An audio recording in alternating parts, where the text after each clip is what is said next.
वसंत उत्सव कमेटी की ओर से वसंत उत्सव धूमधाम से मनाया गया।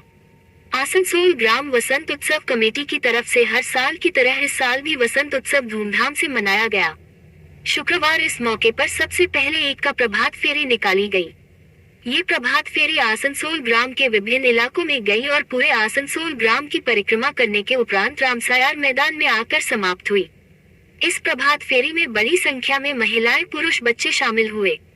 मौके पर रविंद्र संगीत और अन्य होली के गीतों की धुन पर सभी लोग नाचते गाते आगे बढ़े। सभी ने एक दूसरे को अबीर और गुलाल लगाया।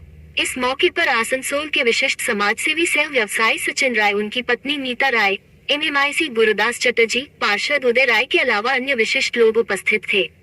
इस मौके पर सचिन राय ने कहा कि आसनसोल ग्राम वसंत उत्सव कमेटी की तरफ से बीते 19 वर्षों से वसंत उत्सव का त्योहार मनाया जा रहा है।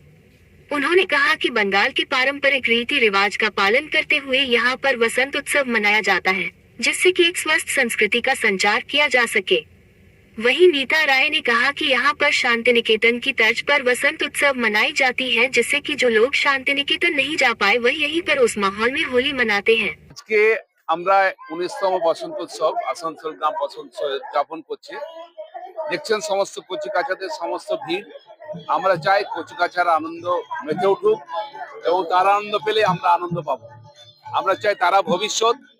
আমাদের কবিগুরু রবীন্দ্রনাথ ঠাকুর এই বসন্ত উৎসব প্রচলন করেছেন শান্তিনিকেতনে এবং তার যে চিন্তাধারা, সেই চিন্তাধারাকে আমরা আরো আরো যাতে বিস্তৃতি লাভ করে, এই আসানসোল গ্রাম বসন্ত উৎসব কমিটি 19 বছর আগে এটা শুরু করে এবং এটা যার আরো বিভিন্ন শিল্পাঞ্চলে বিভিন্ন সংগঠন করছে, সেটা আমাদের আনন্দের বিষয় যে আমরা প্রথম যেটা চালু করছিলাম বিভিন্ন সংগঠন, সেটা আরো আরো আরো বিকাশ ঘটাচ্ছি। আমরা খুবই আনন্দিত এবং কচিকাচারা যারা আনন্দ পায়, তারা যাতে মেতে ওঠে আনন্দের, তাদের মন যাতে রঙিন হয়ে ওঠে, সেটাই আমাদের কাম্য।